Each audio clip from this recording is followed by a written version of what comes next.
welcome to the Shema podcast series, Strive for Truth. This series is based on the teachings of Rabbi Dessler, one of the most profound Torah thinkers of the early 20th century. In these conversations, I'm joined by Rabbi Michael Cohen, a longtime student and teacher of his work. This is not a series about inspiration or quick takeaways. It's about clarity, learning to see reality honestly and aligning our lives with what is real. Welcome back to the Shema podcast for the perplexed. It's good to be back here for another installment of Strive for Truth with Rabbi Michael Cohen. Rabbi, thank you for joining us once again. Thank you. It's a pleasure to be here. I'm excited to delve into this next essay on the attribute of mercy. And why don't we just dive into this, because there's a lot here, and begin with, if you will, on tying it into the last essay we covered, since Rabbi Carmel obviously arranged these in sequential order to build off one another.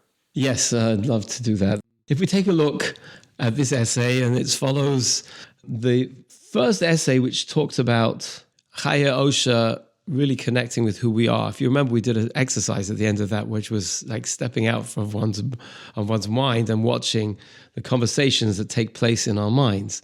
And we were really just acknowledging the fact that we're not our brains, right? Our brains are talking, and that's not who we really are.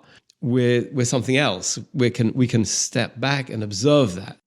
And then in the second essay, or last week, we had this exercise. We said, well, actually, we'll just think about deep questions that we have. That we're talking about reward and punishment in this world. There's no reward in this world because we're really of another world. And then so that I said, an exercise that we might do is just being bored, just sitting in that nothingness of our mind, and just sitting there and just getting close to the fact that we're not our brain, and trying to get in touch with who we really are. There was this idea that we mentioned last week also, which I'd like to just remind you of, and that is this idea of love not being a past experience. That is, I don't love my wife or my children because of who they were, but I actually love them because of who they are right now for me and who I am for them immediately right now. So it's living life in the present. And when we talk about Musa and this whole book of Musa, the whole approach of Rabbi Dessler, it's really interrupting our lives, interrupting the automatic, always way of being that we are, interrupting that with, oh, no, this is right now. I'm in the moment. I'm experiencing this moment right now. And everything that's happening to me is going through my lens, and I'm the one who's generating the world that I see. It's a deep concept. There's a lot to unpack, and it's really a life's work. That was really Rabbi Dessler's gift to us, of just getting into the framework of thinking of this world and actually experiencing this world in the here and now, rather than what was or what might be even in the future. So this third essay, this third set of essays, was, just for context, it was written at a tremendous, incredible time. It was written, Rabbi Dessler was not with his students. It was not given over by it's not a lecture that he gave. It was something he wrote down, because he couldn't give the lecture. All his students were evacuated from London. So he'd been living in London. Now there was the evacuation because of the Blitz, and people were all over the place. His wife is in Australia. His son's in Canada, I believe, and he's here. He's in England, stuck, and he's trying to get the word out to his students.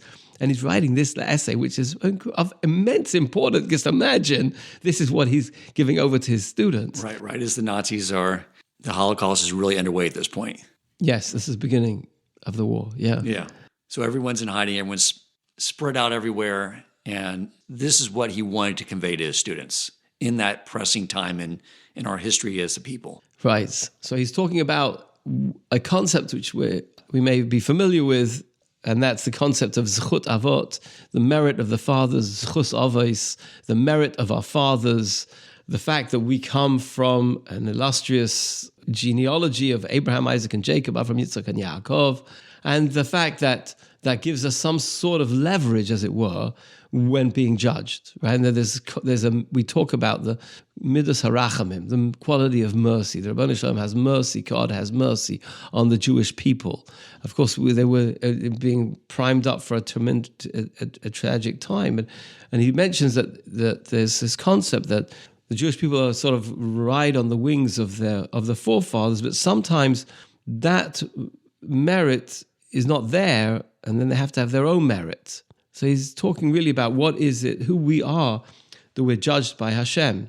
And then the first question that he asks is like, how is it fair? How does it make sense that a people's, or any individual for that matter, should be judged on a different scale than somebody else just because of their genealogy, just because of their parents or their family? Why should we as the Jewish people request that we be judged differently or be treated differently than other nations of the world or other people or other individuals merely because we come from an illustrious family or great grandparents? Well, that's them, but who are we? Right. It's a framework for, one, putting in minimal effort in life, and two, having low self-esteem. Because it's almost like, my daddy's the CEO, I got this job, everyone knows it because I'm the boss's son. Instead of, I got this job because of my ingenuity, my hard work. So it's sort of like we're constantly name dropping, but we need to put this in perspective. This is, I think, another area of our Yiddishkeit that got framed wrong and can hinder our growth. Right, exactly. So Rav Dessler takes us to this idea, and he says, yeah, could it be? It can't be that. Obviously, that's not the way that God is judging the world.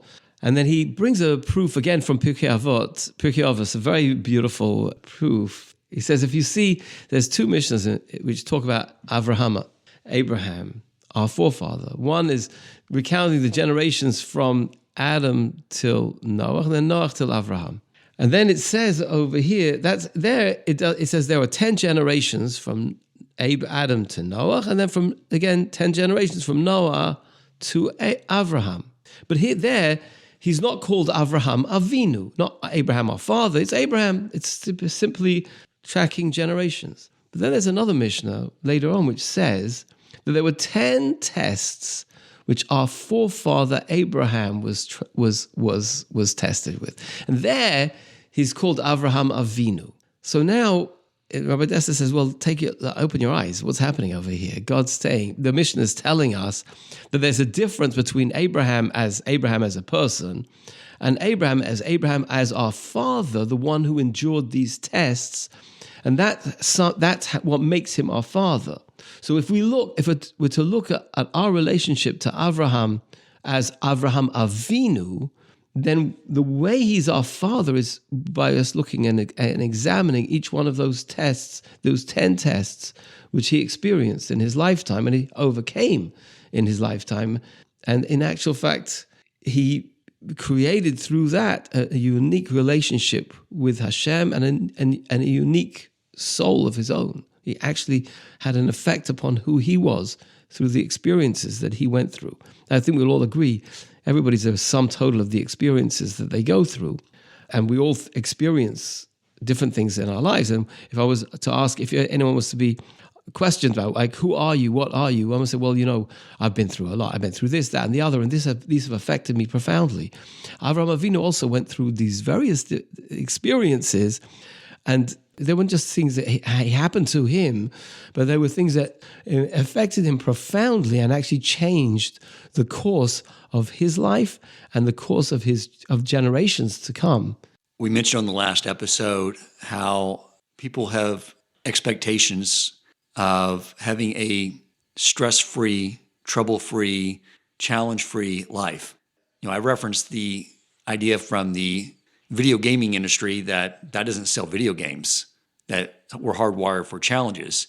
And we also see when we read the Torah, like all of our forefathers, even when you get to the Tanakh and read about David HaMelech, King David, it's not sharing stories about when they were chilling out in recreation. It's a compression of every single challenge they had, because that is what defines them. And I think that's what Rav Dessler is getting at here, is that these challenges are there for a purpose. And I've also heard that obviously Hashem knows how these tests, if you will, are going to play out. But he puts them in front of us so we can see that we have these abilities that we did not notice before. Right. And I believe that's sort of where he's going with all this. Precisely. There's like this thing, this incredible experience Avraham's going through, which Hashem is putting Avraham through in these tests, which are bringing out aspects of his personality, his character, in profound ways. And as you say, each one of us are really hardwired. We're living a life which is hardwired for challenges. You have David HaMelech going through his challenges, but each one of us is going through our challenges. And we see that those challenges are shape us in our lives. And he does refer to that later on in the individual experience. At the beginning, Rabbi Dessler is talking about Avraham's experiences and how those experiences have made an impression and make an impression on each and every one of us, of our souls, on who actually we are. He gives some examples of this. Okay, so go ahead and explain that, because I think one of the things we need to sort of connect here is because we're hearing that these tests are all necessary for all of us, but yet we're constantly davening and name dropping about the merit of our forefathers. So if we have the merit of our forefathers, why do we need these same tests? We can just say, I'm a descendant of Abraham, Yitzchak and Yaakov, and they went through all this. Now I should be just, I should be benefiting off all their hard work. Yeah, like let me be on autopilot. Let me plain sail through this. After all, they did all the heavy lifting. But Rabbi Dessler is saying, yeah, they did the heavy lifting, and actually they gave us the muscles that we can also do that heavy lifting. But more than that, that heavy lifting is actually a part of who we are. Their experiences are part of our genome map. They're part of our brain map, if you will. They're part of actually our DNA and our personalities. He gives an example. Maybe it's best to give an example here.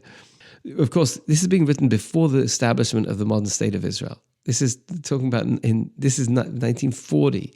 These classes were given in 1940. Well, written down in 1940 better.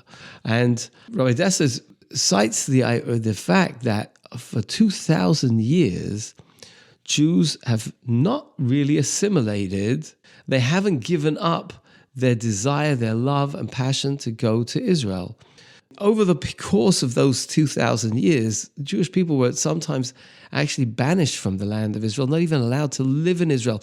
Jews who were living in Turkish Jerusalem were heavily taxed. It was almost impossible. Rambam himself went to Israel, was not able to stay there, went to Egypt, and only was later buried back in Israel. But the point is that over these 2,000 years, and certainly since the establishment of the modern state of Israel, Jews never left their passion and desire and love of Israel. And you see this today. You have Jews who may be totally secular, but they'll have a love of Israel. And it's not necessarily the modern state of Israel. It's just a love of Israel, love of being in the land of Israel. They want to go back to Israel. They want to be in Israel. You have people who will spend their time reading the news about Israel, and they spend their lives passionately advocating for Israel or the state of Israel.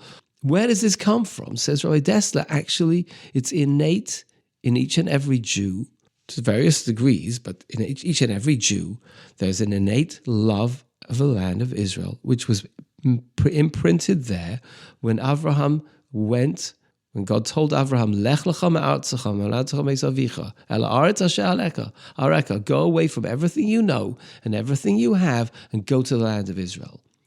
And he did that then. That was one of the tests. That was one of the first tests that Avraham experienced.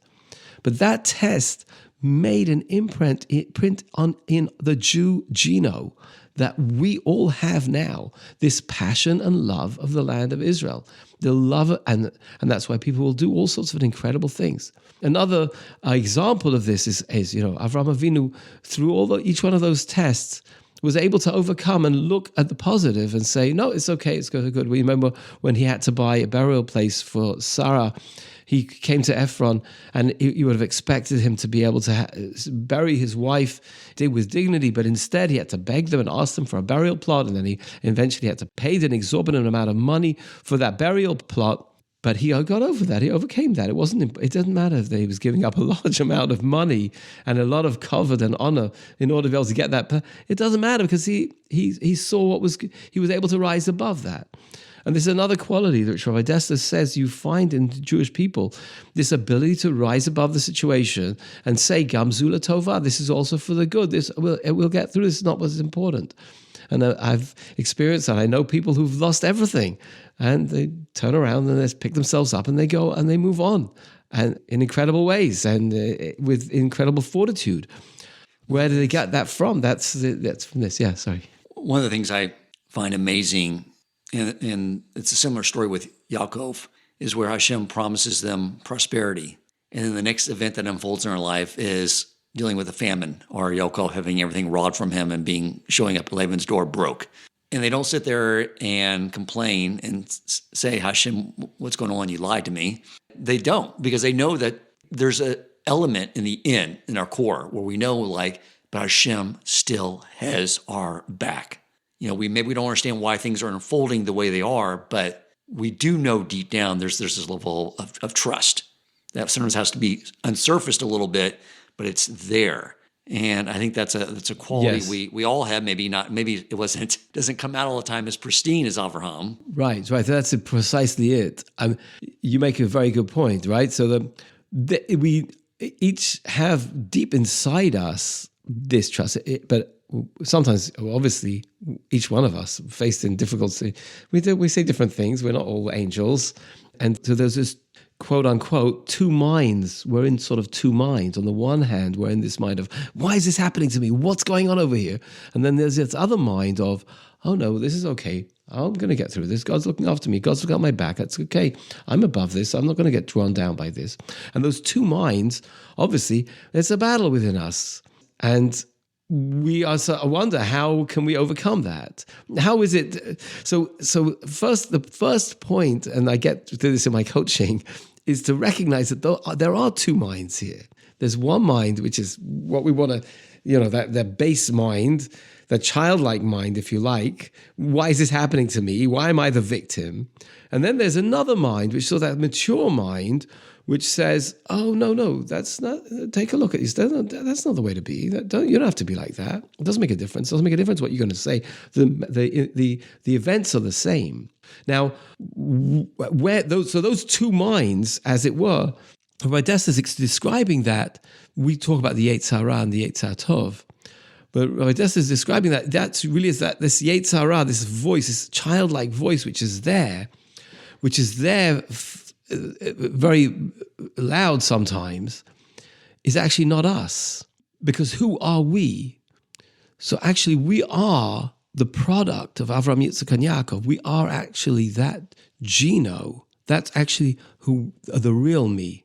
That's the real me. So you can just, when you have this voice taking place in your mind, you can actually do that. You can say, will the real me show up? And you can actually show up and be actually the real me, just by saying that. And then observe that the victim is the victim, and that's a little voice, and it doesn't have to be that way. That's okay, and that's child, and I get it, you're upset, but you know what? God's got our back. This is Gino. I like to compare it, it's a very cliche and famous analogy to a circus elephant, and he's chained from a young age, held by a chain, and that chain is his own perspective of the world, and he's stuck in that chain, and he knows he can't break the chain. And he might grow up and be very, very powerful and very strong, that at any one moment he could take the chain and break it. But he doesn't, because he's already tried to break the chain and he couldn't break it when he was young, so he doesn't believe now he's able to break it when he's old. It's exactly the same with us. As we mature, right, and we think about it, we say, well, I can't overcome that. I can't say that in the face. Actually, we can. We have that power. That's the strength that we have within us. And if we look at ourselves, we actually might be quite proud and surprised about who we really are inside there. Rabbi Dessler introduces us to two ideas here. One is the Yetzer Hara and Yetzer Tov, which I'm sure we're familiar with, but really it's saying that the Yetzer Hara is not really us. It's just a voice. And it's a real voice. You can hear it, you can see it, you can smell it, you can feel it, but it's not you. And then there's another thing which he introduces us to, and it's not really brought out in this essay, but it's here. And that is, who we are is not our brain. It's not even our body. It's actually, we're actually something which is actually above that. And that who we are is quite amazing, quite powerful, and has the ability to grow even more. As you and Dan were mentioning, right? As we go through our quote unquote hard lives and we hit those tough times, we actually become matured and perfected through that experience. So that at the end of Mitzvah Hashem, 120 years, who are we that we leave this world? Well, that's actually the same who we are. It's not different, right? So what does it feel like to be without a body and without the Yetzer Hara? That's exactly how it feels. You can feel it right now. If you just connect to that being, which is you, that's who you are after this world. So in that terms, when we look at this world, the tzaddik looks at this world, he's not interested really in this world. It's just a thing, right? It's just a thing. It's just another car, another house, another paint pen, another experience. It's another thing, but it's not really who I am. Who I am is actually something much, much more. And once one comes to that realization, one really is going to start thinking, you know what? I should stop wasting my time and start really dealing with what's really important, which is really who I am and who I can become through my experience in this world. You know, when our neshama comes in this world, the neshama is perfect. And what you're basically describing here is this experience the neshama is facing with these life challenges, listening to the argument of the Yetzer Hara and the Yetzer Tov, and then what caused the neshama to perfect itself. The test it's given that allows it to improve itself and grow more, which is why they say that, you know, neshama grows, angels don't grow, is because we're given these opportunities, and what defines us is how we respond to all these situations. Exactly, right? So we have these situations, how we rise above them and connect with who we are, and that refines us. Which is something we really need to hold on to. I'm speaking to myself here, is that when you get these challenging situations, that's really the payday in your life, which is why when you read the Parshas, it's just one challenge after another for our forefathers, because those are their paydays. That's when they defined who they were. So we can sort of step back like you taught us in the first episode and say, I'm not part of the dialogue, but I'm going to listen to it all of it, and then I'm going to make a decision. And when you go with the side of holiness and the side your neshama is steering you towards, boom, you leveled up, or brought more out of who you are into the world. Right. So Rav Dessler actually deals, as you say, with that point by telling us what's the secret to this. So yeah, we've talked about connecting to who you really are and rising above the occasion and actually rising with letting that lift you. He said, how could you always overcome any challenge? So he says that would be just to have an affinity and a desire to attach yourself to the truth. Those are the words he uses. But I think it's important to put a little bit of background, because I believe he's taking something for granted over here. And that is another thing which I speak a lot about in my coaching, which is the idea of having a base, a ground level. When we talk about quote unquote who we are in this equation, right? So in order for us to connect to who we are, unfortunately, so in the world we live, and just the amount of cynicism that surrounds us, so we lose touch of truth, because everything's a joke. Everything's not necessarily a joke, but there's so much cynicism around us. And I mentioned everything's a joke. What I mean to say is, we make fun of everything, right? There are jokes about everything, right? I just give a very simple example, right? So there are mother-in-law jokes. We can smile. We all know, I'm sure everybody listening over here has heard a mother-in-law joke, and they could think, oh, wow, that's a really funny joke. And they are funny, I get it. But the truth is, what does that do to the relationships that we have with a mother-in-law? We create a paradigm. We create a view that pre-exists before a guy gets married, of how he's going to view his mother-in-law. And it's sad, really, because it's a tremendous relationship that a person can have with their mother-in-law. But we've diminished it with that cynicism. Those in Hebrew it's called litzanus, or joking, or scoffery. But really, the English word, the way to translate the word litzanus is cynicism. So with that cynicism that we create around everything, and it's all around us, and the more you listen to it, the more it affects you. But that weakens our integrity, so that if one's in that world, one actually loses touch with one's word, with what one says is going to be. And that's Rabbi Dessler's not dealing with that here. He's not dealing with that because he didn't live in that world. That wasn't the world of the 1940s in the world. That's not how people were. But at that time, back in the 1940s, a person said something, he did it. His word was his bond. If a person said he was going to do something, even to himself, he would do it. And if he didn't do it, he jolly would have a good excuse or a good reason, explanation of why that didn't happen and how he's going to make up for it and make sure that it does happen. That's integrity. And that's something which is lost through cynicism, and that's the base which is not really in this essay.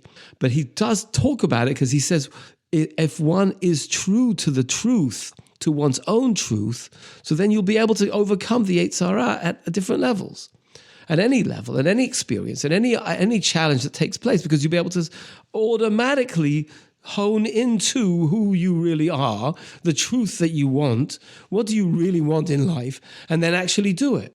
And in coaching, very often I'll say to a client, what do you want? And they'll say, well, this is what I want. So, okay, go do it. But sometimes we don't realize that actually what we want, the real thing that we really want, we don't realize that we actually can do it. And if that's what we say we want, then go ahead and do it. But we spend so much time on distractions, or not really believing when we say we want it that we really mean that we don't get to it. So that's one of the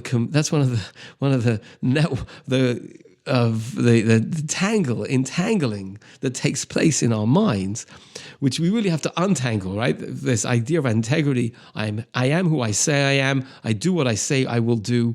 And if I say I'm going to be there on time, I'm going to be there. And then once one has integrity, then it's possible to say, okay, well, this is who I am. This is the truth that I want. This is what I want in my life. So that's what I'm going to do. And then doesn't need to be any ambiguity. You're saying the more one stays true to that, the more that sense of identity strengthens and prepares them more for the next challenge by staying just congruent with that idea of this is who I am, this is what I want, this is what I stand for, and become unwavering. Precisely. Because if you have integrity, then if that's who you say you are, that's who you're going to be because you said so. It's just, again, it's a power that we each have, but we've lost because of the cynicism that surrounds us. Right. It does cause us to be very biased towards a topic. It's like all the late night comedy shows that just do jokes on politics. We're just doing comedy. No, but they know they're able to influence people greatly because it's all hidden under the guise of comedy. And we're doing that to ourselves as well, which key part of this essay is about staying with truth. And the other element here is that seems like defining who we are and our integrity by our actions, which strengthens by what you said of when you say you're going to do something, to make sure you follow through with it. Because there's an action tied to this. It's not just a belief system about who you are. There's actions tied to who you are, because our life's about action. Right. Precisely. So I say my children are my priority, right? So when that means that's when they get a call from them, I'm taking the call, right? So that's just an example. But the point is that it's the way we talk if we're true to who we say we are and what we say is important to us, so then we'll show up differently for those people. Okay, wonderful.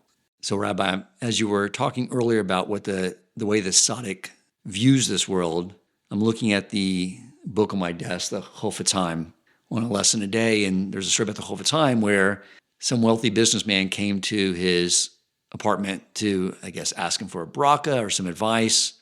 And the businessman said, how can you live in this little apartment? You have no furniture. Like, let me buy you some furniture. I don't understand how you can live like this. And the Chofetz Chaim said, where are you staying? And he said, the hotel. And he's like, how big's your hotel room? He's like, not much bigger than this. And he goes, you have much furniture? He's like, no, I didn't bring any furniture with me. And the Chofetz Chaim said, how can you live like that? And the businessman said, well, I'm just traveling right now.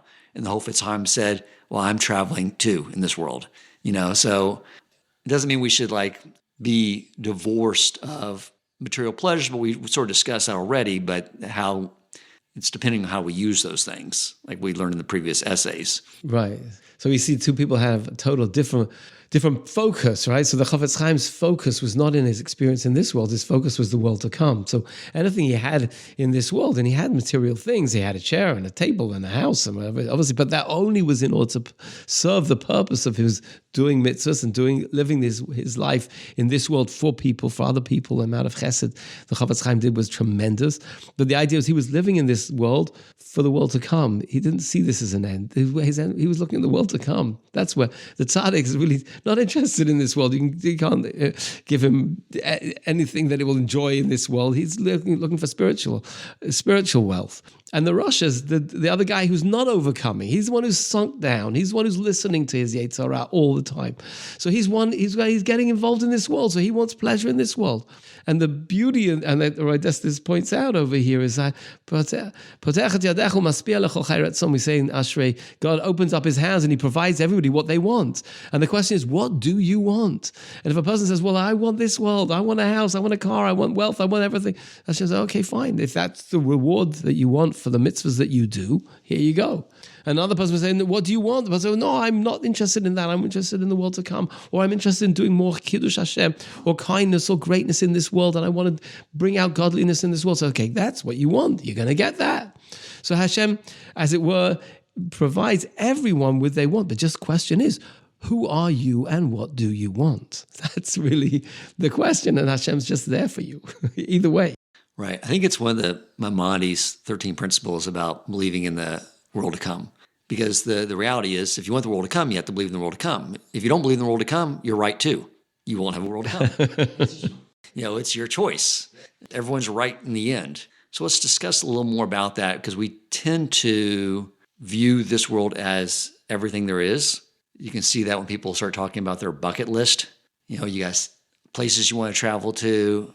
I always get back to our lifetime is eternity. We're building eternity. I don't need to have this bucket list I need to wipe through before I reach, a certain ripe old age. And I think what you're getting to too, and Rav Dessler gets into, is it impacts the way in which Hashem interacts with us. So sort of bring us there and sort of explain to us how this mechanism works, because then we can start to understand what mercy truly means and how it plays out differently for two people who may be in the exact identical situation, or what it would seem like the identical situation on the exterior. Yes, the best analogy I can think of is that really you're in a dance with Hashem, right? So we're in this world and we're in a dance with Hashem. So if you move this way, he moves this way, you move that way, he moves that way. And the question is, which way are we moving? Because we're the ones we're the dancer. We're the ones who are actually the ones who are in control of our own destiny. Again, are we moving towards this world? Is this world where we're at? Or are we moving towards the world to come? There is an eternity, right? That who we are is an eternal being, right? And that's something which we have a very short amount of time in this world to grow and to perfect. So God provides us with all the experiences that we could have to grow. And if that's where we want to be, if that's what we want to do in this world, God will provide us in that dance with all those things, all those experiences. And I'm here for a reason. And and then I'm going to make sure I make it a great day. I'm going to make this relationship a great relationship, because this is a relationship that I find myself in. A person finds himself in a relationship, or living in a certain place, or married to a certain person, or working in a certain area, or working for somebody. I'm going to learn from this experience and I'm going to grow through this experience, because that's obviously where I'm. That's what God's put me in this position, and now let me generate. And so that's the way Rabbi Dessler is saying we can experience this world, right?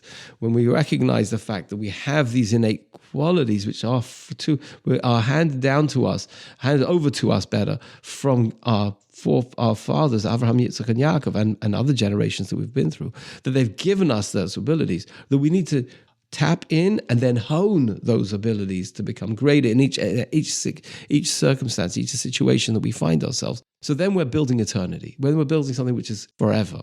And if not, if we dance the other way, if we're moving the other way, and we're just working down, HaKadosh Baruch Hu is working with us as well. God's with us as well, right? He's with us all the time. You can't get away from God. He's always there for you, right? So he's there, and he's there saying, okay, fine, this is what you want. Okay, let's do it this way. Let's do it that way. Why we experience the different things that we experience in life are all destined from Hashem, decided from Hashem, as it were, but they're all ways for us to grow through, for us to create eternity. Then even the Rasha, even the person who's not interested in this world, who's not interested better in the world to come, who's only interested in this world, who's only interested in material gain, Hashem also looks after that person. Says, okay, so good. So you did many mitzvahs. Here's a reward for your mitzvahs in this world. That could be. If Hashem has incredible rachmanos, or sees something great, or he had put that person through incredible suffering, so that he will turn around and turn his life around and say, no, this is not important. But those are things which are really, I think, beyond our world, beyond our understanding, right? And just points to that we can't understand Hashem, right? We can't say, oh, this person's suffering because he's a Rasha, or he's suffering because he's righteous, or we can't say anything about anybody else. We can't judge another person or because of their life. That would be very short-sighted and very, very small-minded. But the point is that there's a knowledge that we should have, each one of us, that we're living in the presence of God. And he's there with his arm around us all the time, guiding us and making us bringing out from us our best, so that we can hone those qualities and become even greater and earn even more reward, as it were, in the world to come. One of the things we've discussed a lot on this podcast is the fact that we have multiple lifetimes that we experience through this process of perfecting ourselves. So we never really know exactly what the full spectrum of what's happening in our life or another person's life, because we don't know what prior experiences they had in a previous lifetime. And I think one of the things, that you spoke about last time, which I wanted to touch on again, is we were talking about, living our life for Olam Haba. And so are we doing things lishma, for the sake of heaven? And you say, well, maybe not, but so what? That's a high ideal. Because really what we're doing is, when we say I'm living my life for reward in Olam Haba, what I'm saying is I trust in Hashem, because Hashem promised Olam Haba. And so that is creating a very profound relationship to work for the world to come. So in the end, it's not selfish. We're building a relationship, which is the entire reason, to get back to the Kabbalah of creation, why Hashem created the world, to have a relationship with all of us. Right. I think it's important also, it's just a caveat that those people, if you look at those people who are, quote unquote, living for the world to come, they get this world more than the other guy who's living for this world.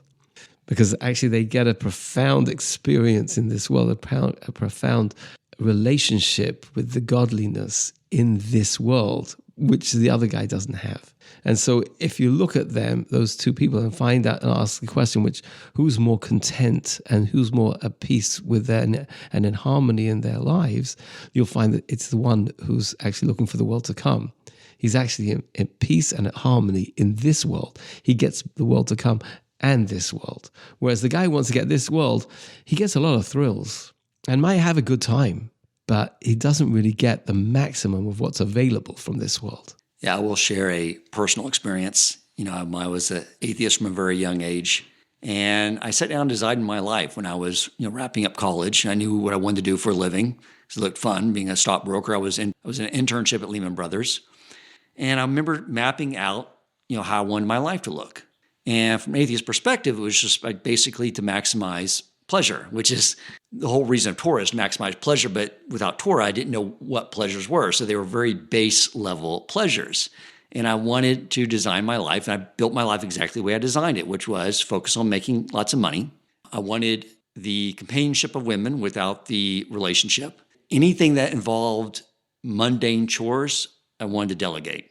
So the life I had was I had this apartment I had right near downtown, so it was close to where the Lehman Brothers office was. And my place, since it was where it was located, was like party central. My friends would leave, place would be a wreck. Next morning, I'd go to work and someone would come clean it all up. I had someone come into my closet, grab my dry cleaning, my laundry. I never used the kitchen once because I just wanted to eat all the time. So I designed this lifestyle, where it was just like on paper, it looked like, okay, this is maximizing pleasure. Everything on paper looked perfect. However, and this is what's strange, people know me now, they know like I like solitude, like contemplation. I could not handle being alone, ever.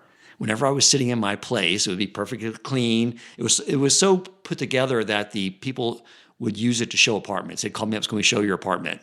to someone who's looking at leasing here.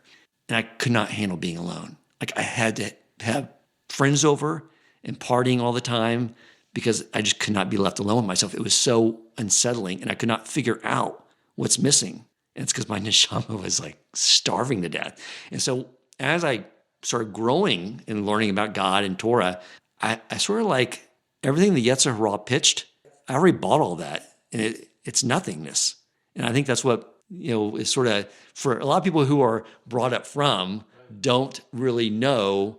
They sort of look over, they tell me, like I look over and it's like, it looks sort of fun, the way these, the not secular people are living. And I'm like, no, I lived it. It's whole emptiness. Right.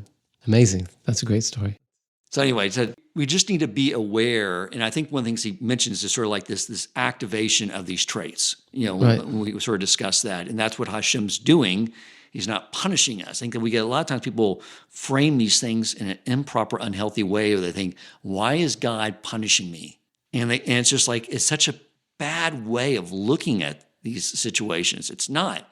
He sees a quality in you that you don't see, and he's putting you in a situation to activate that quality, which is easier said from the outside looking in than when you're in the situation. But these are things that Rav Dessler, what you are trying to teach us. When you are working with your clients, whether it's like, say, business coaching or with relationships, things like that, and people are I think by default we get stuck in that. Like, why is this happening type situation? How do you work with your clients to walk them through looking at it from that different angle? So it's a process. First of all, you have on my side, I have to first of all be actually with them in it, right? I've got to really get where they're coming from so that I can see and feel and know where they're at. And then there's a question, and it's really about opening them up to understand, thinking, is there more to this? Is there more to life than this?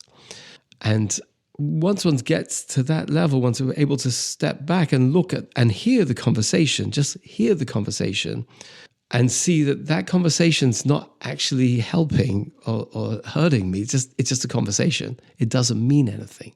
And once one gets to that position, that conversation doesn't really mean anything. Then you can actually look at the context. So the conversation doesn't mean anything. So let's take a fresh look at the context and see from the context, where are we, right?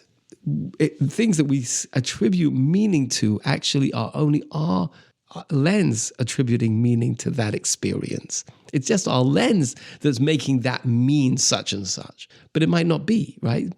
And that's a conversation. That's a long conversation. But just to give you an example of one thing I had with a client recently was, it's a simple thing. It happens to everybody. You texted somebody and they didn't text back, right? And you're waiting a day and 2 and 3 and nothing happened. So, okay, I'm going to give up on that person. The guy's gaslighting me. You attribute meaning to not having someone text us back. But in actual fact, it actually doesn't mean anything. All it means is they didn't text us back. We don't have to give anything more than that and then text them again or call them or ask, how you doing? I haven't heard from you. I'm concerned. I love you. What's going on? Somebody sent a text in caps. Oh, you're screaming at me. No, not screaming at you. It's just a text in caps. That's not screaming. No, a text in caps is screaming. Everybody knows that. Not necessarily. Maybe you just made a mistake. You don't know. We attribute meaning to things. So once we get to that position where we can use, it's just a conversation. Okay, so let's just watch the conversation. And that was the first exercise that we actually did, was just watch the conversation. And then once you're out of the conversation, you are in the position to think to yourself, well, okay, take a breath. What am I all about here in this? What am I for that person? What am I for this business relationship? What am I for it? What do I want out of this? What am I contributing? What am I giving? And then once you get that, you can come to the next level, which we're going to come to soon in Rabbi Dessler's book, which is this idea of gratitude and giving, which is a totally different, it really turns people's lives inside out. It's not really what I can get, it's what I can give. And once they get to that, that's when the transformations really take place. I just know for myself, and I'll just tell you, I'll share this with you.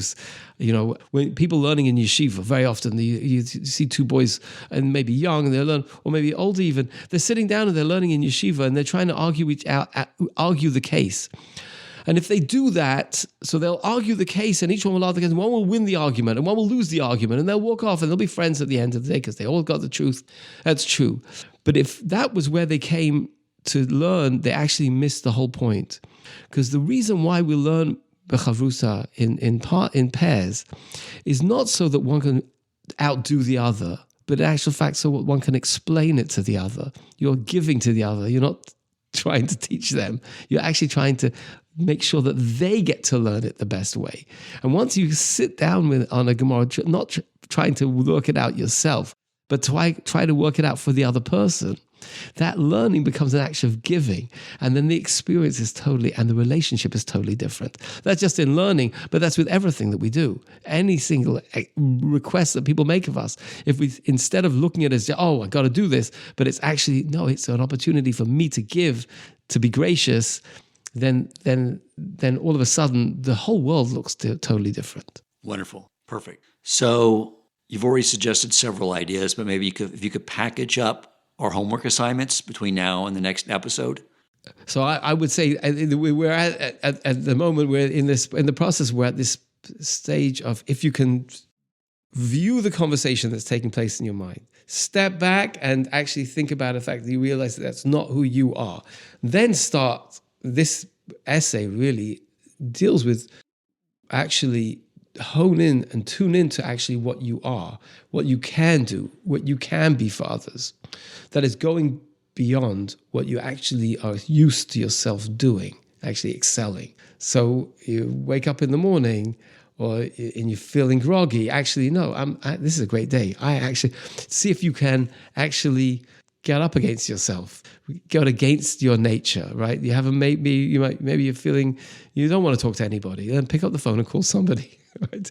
Actually find that actually you're not bound by that automatic always way of being. You can actually change the conversation. Right, exactly. I sort of envisioned at one point this last week, looking at the conversation the way a congressional testimony takes place, where they call people in for questioning, and just to separate myself from it. But I think approaching that inquiry from, what is Hashem trying to teach me from this situation?